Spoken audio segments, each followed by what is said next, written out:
Hello, and welcome to Africa at the G20, the podcast series where we explore what the South African G20 presidency and the African Union G20 membership means for the continent. I am your host, Raisa Cole, Climate and Environmental Governance Lead at DemocracyWorks Foundation. I am joined today by Lerato Maloka, our DWF Engagement Manager, and Justin Sylvester, who leads the ClimateWorks Foundation's Just Transition program that supports energy transition initiatives in the Global South. With over 15 years of experience in philanthropy, Justin has led program strategies that foster accountable governance for local communities at the Ford Foundation and others. Justin holds a master's from the University of Cape Town and is an independent board member of Oxfam International. Hi, everyone. Thank you, Raisa. It's really great to be here with you today. So I'm Justin Sylvester, and I'm the Senior Strategist for the Just Transition Program.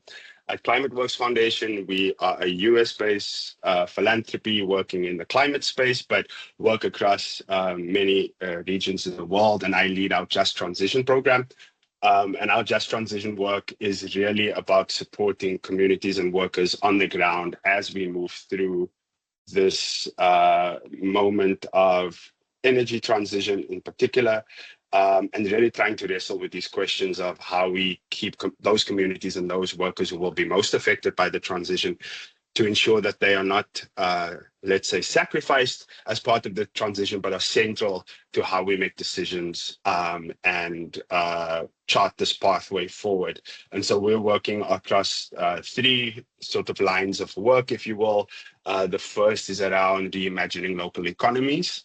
And that's really about how we can ensure that these transition-affected communities and workers are able to benefit from the transition, but also trying to respond to the real economic impacts that the transition poses. The second line of work is really around what we're calling robust and enabling civic infrastructure, And that's really getting to this question of public participation, consultation, co-creation with communities, with local authorities and civil society to ensure that we have more holistic and durable and resilient community structures and social structures that can enable us to sometimes mediate or negotiate the transition at different and multiple levels. And then the last line of work for us is really around this question of how can we build and amplify compelling stories and cases around the transition to both build support for the transition across society, but also for us to share learning across not just one country, but across different global South contexts. And so we really are looking to amplify voices, experiences, and as I said, different cases and stories of transition from below across the global South context.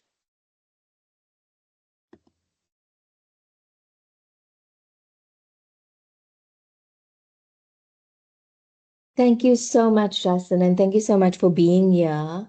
I always like to start conversations with people working in the philanthropy sector in particular around kind of targeting and priorities, because I think it does give us a kind of insight into the landscape of value systems and priorities within that kind of funding sphere. So can you give me a little bit of an introduction to the work that ClimateWorks Foundation is doing, particularly under this Just Transition work, in terms of where you think the kind of high impact intervention areas are? Supporting civil society is one of the ways in which to ensure that the decisions that are made and the policies that are developed that will determine the pathways that we take on this just energy transition journey, that keeps those communities and workers uppermost in mind and has them essential. Of course, there are risks to this in the sense that if you are, let's say, if we take the Mpumalanga region in South Africa as an example, if we are to, in South Africa, of course, having over 90% of its power being generated by coal-fired energy, if we are to shift that to more renewable sources of energy, that is going to have some economic impacts on the ground. That's going to affect workers, and I think it's something like almost 100,000 workers in the South African context work in that industry, and so we need to consider what the economic impact is, what this economic displacement looks like, what real impacts there will be in terms of job losses. And then we need to think about creative and innovative solutions to reskilling, to retraining, to developing programs that can help soften some of that economic blow, because I think it's important to be honest that that is what we're talking about. But likewise, also the communities that rely either through the informal economy or through services in those cities and towns where these power stations are located. I think we need to involve them in the conversation. They need to have a voice at the table, as it were. I think how we center public participation is critical, because we need to build legitimacy for this transition. We need to ensure that it is durable, that it is resilient and sustainable into the future. And a big part of that is to ensure that communities feel that the transition includes them, that they are seen in that transition, that they are included in it, and that they have a say. Okay, and that is the big mammoth task that everyone, I think, is just cracking their brains on how to do that. How do we sustainably do that? How do we practically do that, that people on the ground who are going to lose jobs from decarboning get integrated and, back into this new renewable energy or the just energy transition? Can you give examples maybe from your work, how that has worked, or how you are working in implementing that and making sure that communities are not left behind and are not in a part of the economy? Thank you. Yeah. Sure. I mean, there are numerous examples. I mean, as a philanthropy, there are, and this is one of the points of flexibility that philanthropy has, and I think the contribution that it can make is that we can support the diversity of actors, we can support the diversity of strategies, and I don't think that there's one particular strategy that is sort of necessarily the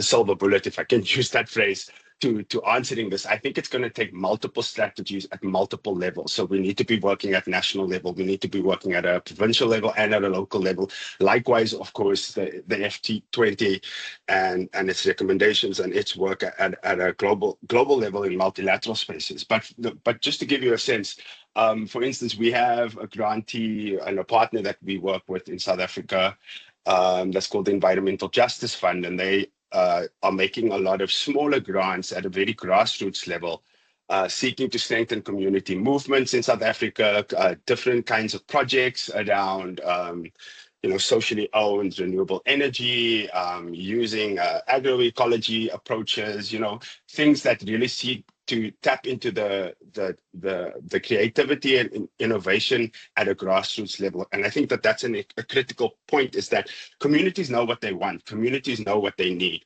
And so it's really about trying to create and enable space where those ideas can be amplified and can be heard and seen, but very importantly, can actually be supported. And so I think that's one of the roles that philanthropy can play, is either as ourselves directly supporting ideas like that, or through an initiative like the Environmental Justice Fund. Another example is the Initiative for Social Performance in Renewable Energy. It's called INSPIRE for short. And they are working in the renewable energy space and really seeking to reimagine how benefit sharing with communities takes place into the future in the renewable energy space. Now, we have a long history, for instance, in South Africa and many other global South contexts where we have, very long histories of extractive industries, and there's been a lot of work and mistakes and harms that we've seen in how minerals and metals are extracted for economies. And of course, we will need to continue to do this to support the transition. And so we have an opportunity in the renewable energy space to say, okay, can we learn from that history? Can we adapt some of those learnings and seek to build the energy sector of the future that actually better responds to the needs of host communities. So if we're going to build a solar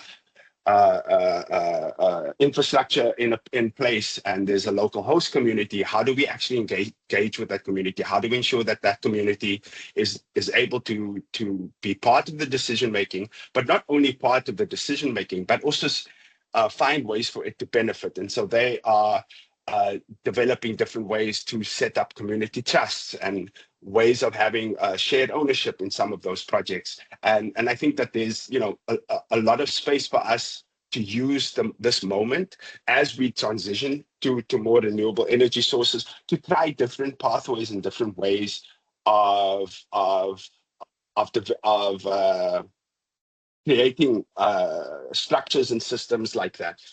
So those are just sort of two examples. I think another is, you know, of course, labor is a critical piece. I mentioned just the number of workers involved. And then, of course, there's a whole informal economy that's in and around that as well. And so, you know, we are also seeking to support how trade union movements are engaged in this conversation. And so we are supporting the Just Transition Labour Center that is based in out of Johannesburg and is been set up as kind of like a policy-making think tank, if you will, that will be supporting all the major labour confederations in South Africa around how they develop proposals and policies on just transition going forward. So to deal with those questions of what does retraining look like? What does reskilling look like? What are some of the ways in which we can find different avenues for workers who will be affected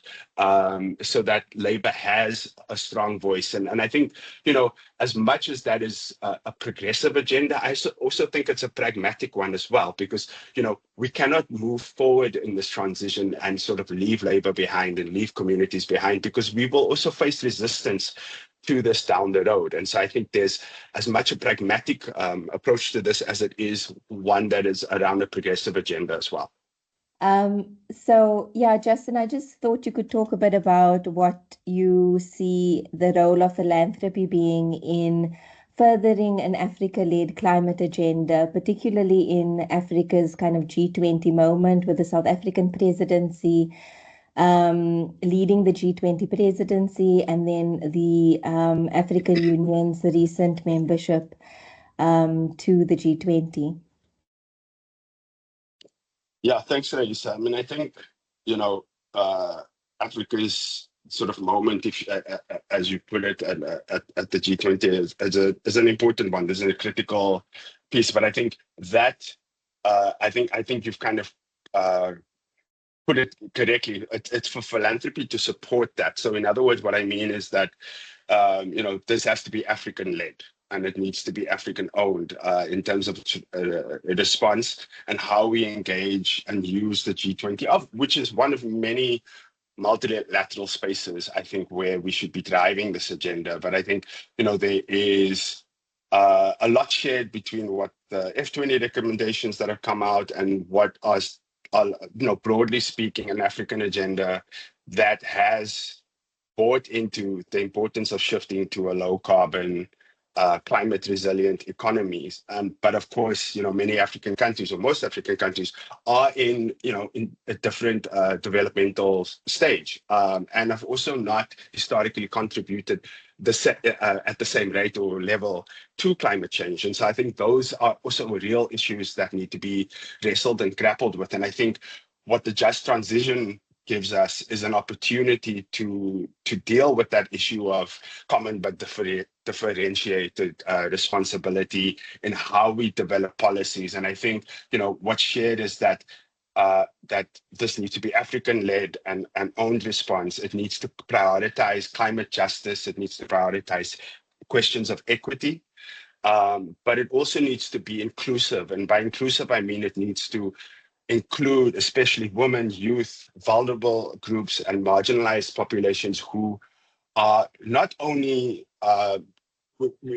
you know, disproportionately affected by the impacts of climate change. And so from that point of view, we have a very strong need as an African continent to deal with these questions. but also because, the transition gives us opportunities to think about developmental opportunities, about job creation, about seeding and developing new sectors in the sort of green economy, if you will. But, these will not be as successful if we don't include those groups and constituencies in how we frame policies, in how we develop our approaches. And so I think what's critical then is to think about how do you ensure that all those voices at grassroots level are amplified and included at what is a pretty high level space, right, at the G20. And so all of us want to be able to have some kind of ownership in what happens there. And I think that's where, constituencies like civil society are so critical and important, faith communities, all kinds of movements and social and civic organizations. And I think the role that philanthropy can play is to be strategic and to ask ourselves a question. It is important, of course, to be supporting really good work and examples of what I'm talking about on the ground, but also then ask ourselves the question: how can we ensure that there are organizations that are working at a national level and at a transnational level to amplify a lot of those cases, those stories, those learnings, and bring those into the space. And I think the F20 provides one of those avenues to do that, right? And so I think it's important for philanthropy to be thinking strategically across working at multiple levels. Of course, we're all organized in different ways. And so some of us work more closely at a local level, some of us work more globally, and some of us, like our Just Transition Fund, we're trying to work at all of those levels and kind of build the scaffolding, if you will, that can ensure that some of those cases, those stories, those learnings from the ground are amplified, and that those constituencies are seen and visible in the spaces like the G20, where decision makers are coming together and crafting agendas and really driving those agendas at a global level. Wonderful. Thank you so much. I mean, I really resonate with your connection between kind of climate investment and broader development agendas.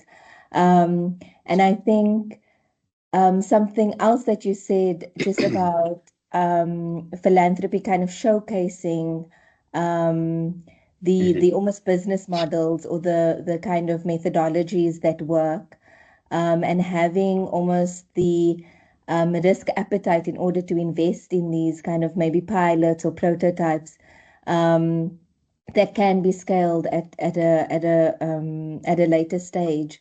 So do you have any examples, either with ClimateWorks Foundation or in the broader kind of philanthropy community, in how philanthropy has been used to almost de-risk climate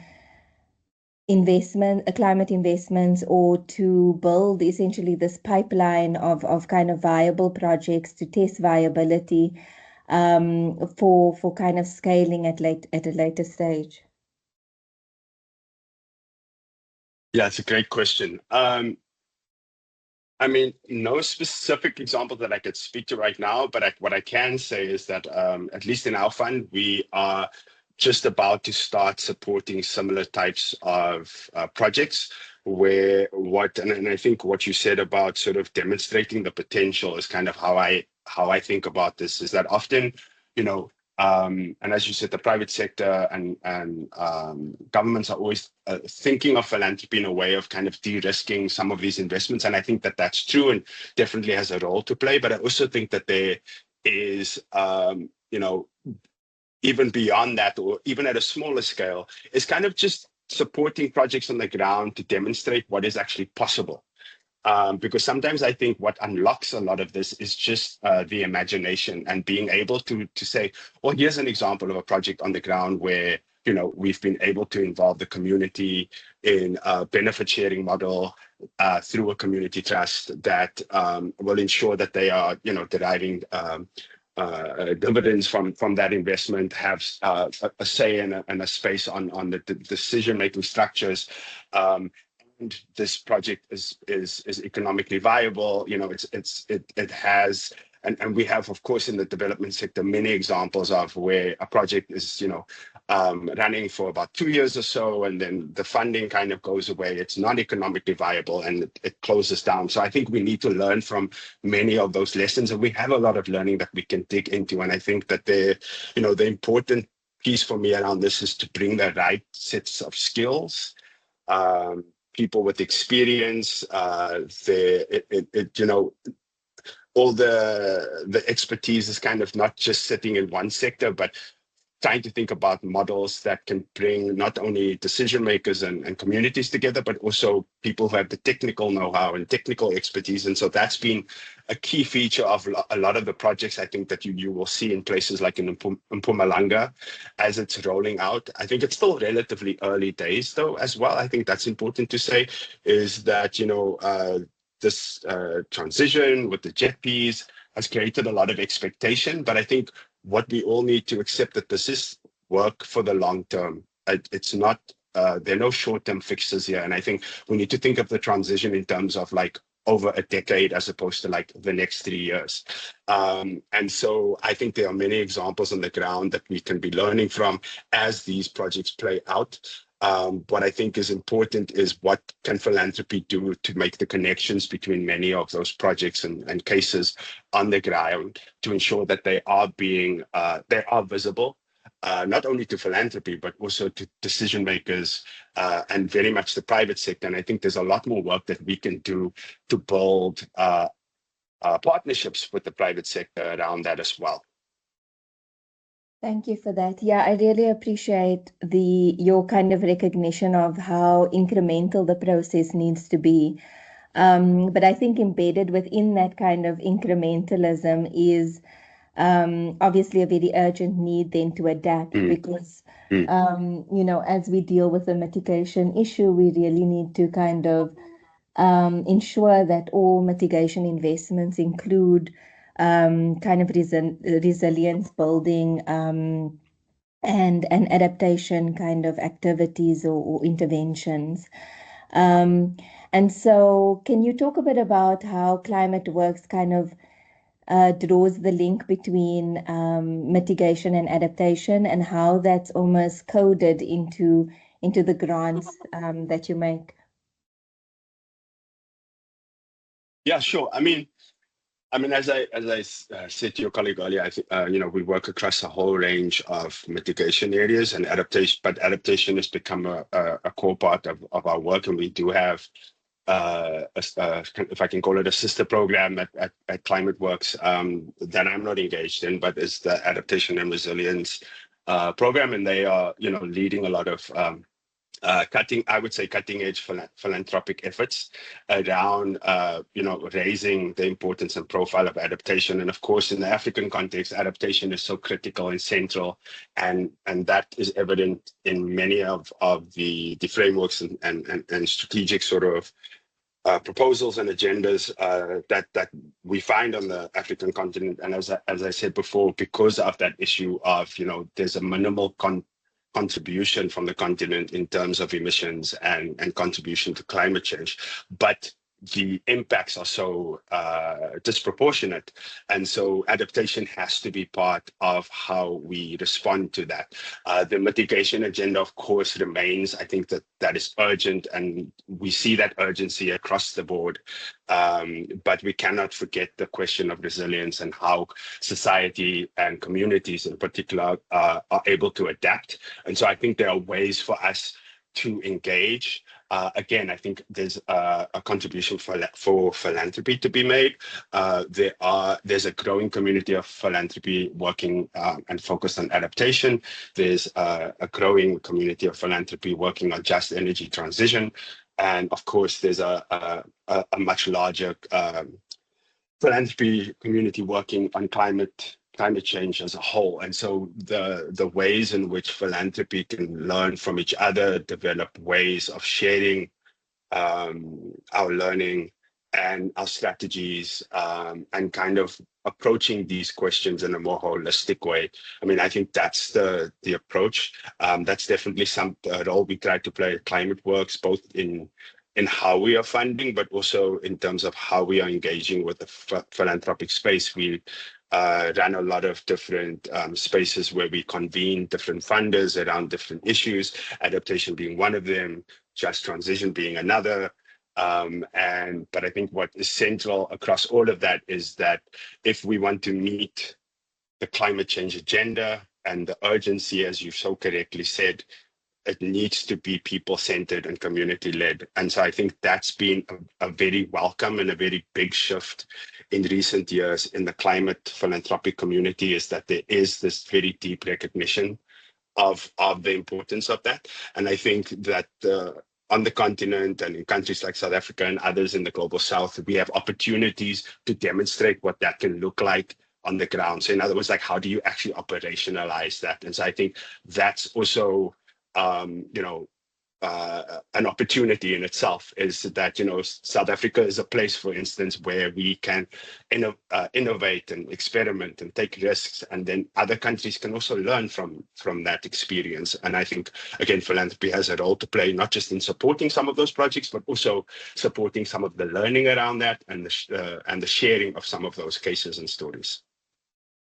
Wonderful. Thank you so much for that. Yeah, maybe just in a closing statement, on this kind of opportunity for innovation in South Africa, and then kind of peer learning or developing that kind of solid global solidarity, particularly around the just transition. What would a call for action or recommendation be from you on towards the G20 on kind of using this kind of G20 platform, not so much as a moment, but rather as a kind of collective of countries, actually, to kind of further that kind of solidarity and learning around the jet? It's a very good question.